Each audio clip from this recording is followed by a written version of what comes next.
Olá, meus amores! E aí, como é que vocês estão?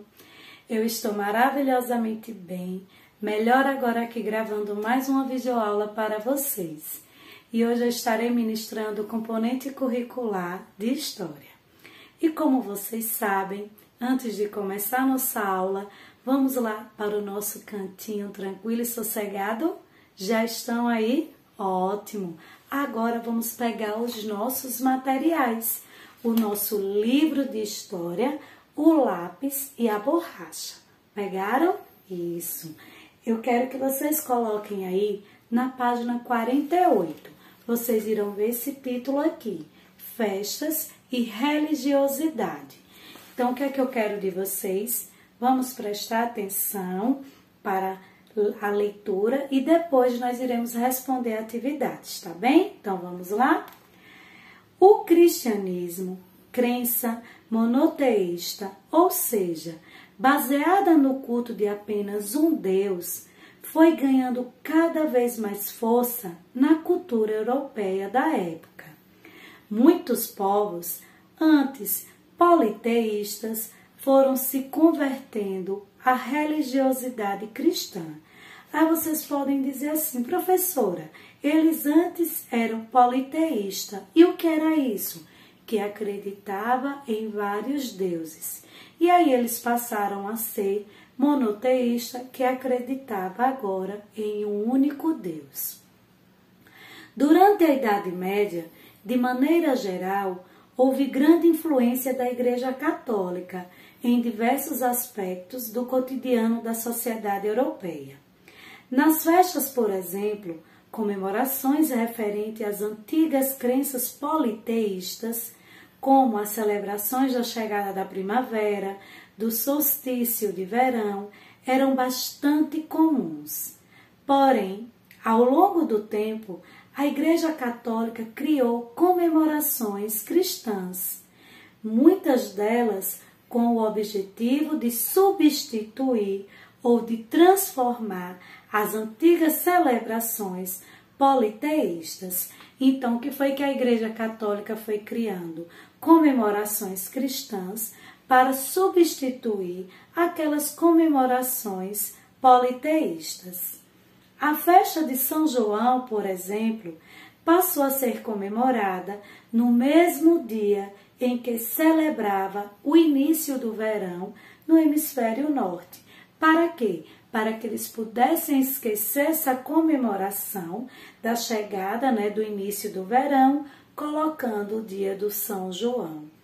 Aqui embaixo, vocês estão vendo, que tem uma cena, e vamos ver aqui na legenda o que é que retrata essa cena.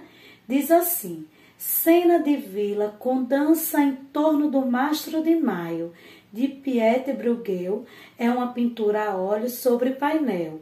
Foi feita em 1634. Está lá no Museu de Arte Popular Tirolesa, na Áustria. E aí embaixo tem assim, que curioso. Aí tem inovações medievais. Muitos objetos e hábitos do nosso dia a dia tiveram origem na Idade Média. Objetos como botões, óculos e fivela de cinto foram algumas das inovações criadas na Idade Média, que ainda fazem parte do nosso cotidiano. E realmente, temos os botões das camisas, os óculos de sol muito usado e também a fivela de cinto. Aí continua. Além disso, hábitos como sentar-se à mesa para almoçar, por exemplo, foram uma novidade medieval. Então, esse sentar-se à mesa para almoçar já vem desde a idade, como ele diz aqui, média. Não foi uma coisa que surgiu agora. Então, vocês perceberam que nós viemos com hábitos de muitos e muitos tempos atrás. Não é isso? Aí, aqui na página 49, ele continua falando sobre a transição para a modernidade na Europa. Vamos lá? Onde diz, vimos que, durante a Idade Média, a Europa ficou dividida em vários reinos e não havia unidade política. Entre os séculos XI e XV, no final da Idade Média, de modo geral, a população europeia apresentou considerável aumento. Houve crescimento da vida urbana e das atividades comerciais. Essas transformações propiciaram o desenvolvimento das primeiras nações europeias, dando início ao processo de formação de estados centralizados, ou seja, com o poder nas mãos de um rei. Então, como vocês estão vendo aqui, o poder todo ficava na mão de um único rei. Os primeiros estados nacionais modernos da Europa foram formados por Portugal e Espanha. Aí ele continua.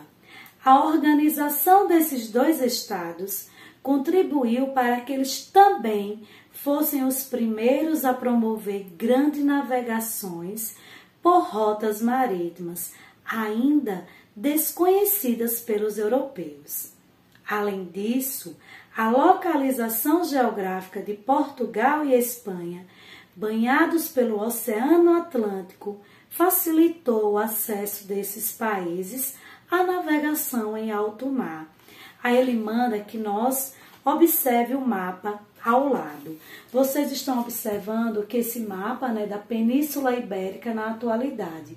Aqui está Portugal, nesse espaço amarelo, e aqui está a Espanha. E eles estavam já traçando essas rotas marítimas, rotas essas que eram desconhecidas, e eles começaram a traçar essas rotas. E o que ele diz aqui, que facilitou muito, por que eles fazerem essas rotas? Porque tanto Portugal quanto Espanha eram banhados, né, pelo Oceano Atlântico. Estão vendo aqui o Oceano Atlântico? Ele banha Portugal e também banha o estado da Espanha. Nessa época aqui, como vocês viram, que eram os dois estados que foram contribuídos, né, para as grandes navegações, que contribuíram bastante com as grandes navegações. Já aqui embaixo, vocês podem ver que tem a gravura produzida no século XIX, representando a proclamação do primeiro rei de Portugal, Afonso Henrique, em 1139. Estão vendo aqui que eles estão, né, comemorando a proclamação do primeiro rei de Portugal. Então, agora que nós já falamos sobre né, as festas e religiosidade, a transição para a modernidade na Europa, vamos lá responder na página 51, onde diz assim: pratique e aprenda. A primeira questão diz assim: circule no diagrama abaixo o nome de algumas inovações tecnológicas desenvolvidas durante a Idade Média. Então, vocês lembram que eu falei a vocês aqui, olha, na paginazinha 48, onde tem aquela parte que diz assim, que é curioso, é lá que vocês irão encontrar essas três palavrinhas para poder procurar aqui nesse diagrama. Então, vamos lá, junto com tia Roneide aqui, eu coloquei maiorzinho para que a gente pudesse, né, juntos encontrar. Então, eu já sei que eram quais? Botões, né, óculos e fivela. Fivela do cinto, de cinto, não foi isso? Então, vamos lá, procurando. Procurem aí também vocês em casa, certo? Vamos lá, eu já encontrei. Botões. Olhem, aqui. Agora eu falto óculos e fivela. Vocês já encontraram? Ainda não? Vamos? Eu já encontrei também a palavrinha óculos. E aí, encontraram de vocês também? Ótimo. Agora só falta a palavra fivela. Já encontraram? Eu também já encontrei. Então, foram essas três palavrinhas aqui né, das inovações tecnológicas desenvolvidas na Idade Média, que foi botões, óculos e fivela, certo? Aí na segunda questão eu irei tirar aqui para que a gente possa responder a segunda questão. Então vou tirar aqui e vamos lá. Na segunda questão ele diz assim: a seguir estão apresentadas as principais características do mercantilismo. Complete o quadro com a descrição de cada uma delas. O primeiro veio o que? Metalismo. Então, se é para mim descrever, né? Vamos lá, o que é o metalismo? Diz que é o acúmulo de metais preciosos como o ouro e a prata. Vamos lá? Acúmulo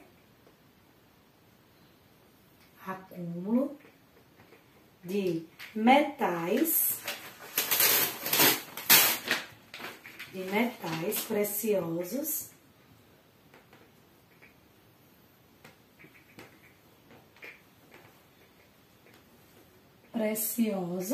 certo? Estão colocando aí como o ouro e a prata, certo, meus amores?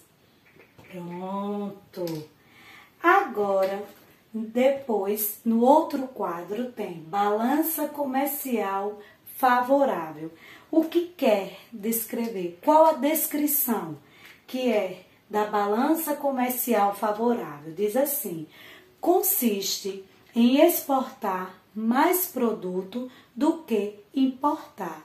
Então, consiste em enviar mais do que receber, certo? Então, vamos lá. Consiste em exportar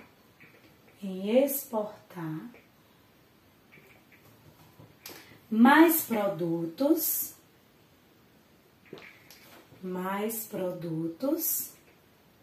certo, meus amores, do que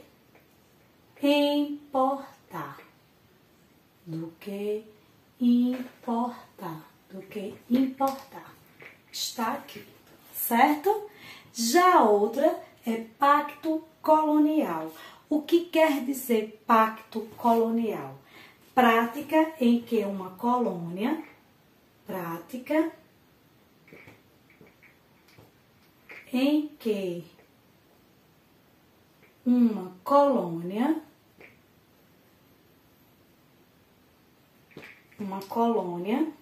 só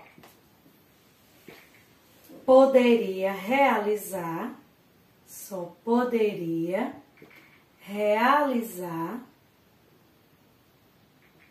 certo? Só poderia realizar comércio com sua metrópole. Só poderia realizar comércio com sua metrópole.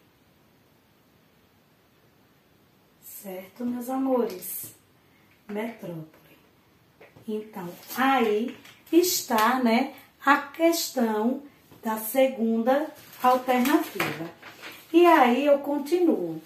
Explique como era a religiosidade durante a Idade Média na Europa. Então, para não fazer, eu irei falar oralmente e vocês irão copiar aí no livro de vocês. Como era, hein? Vocês viram na explicação que tia Roneide deu na outra aula.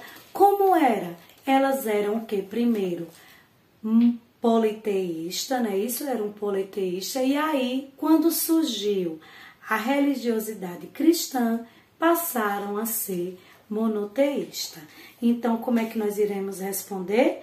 Vocês irão colocar assim: houve um grande predomínio da religiosidade cristã católica na Europa durante esse período, com várias celebrações cristãs. Lembram que eu falei para vocês que eles estavam colocando celebrações cristãs para poder substituir aquelas comemorações que antes eram da religiosidade politeístas, certo? Então, essa é a resposta da terceira questão, meus amores. Espero que vocês tenham respondido todos, tanto a segunda questão, como a primeira do diagrama e agora a da terceira questão. Então, nossa aula de hoje termina por aqui. Fiquem com Deus e até a próxima aula.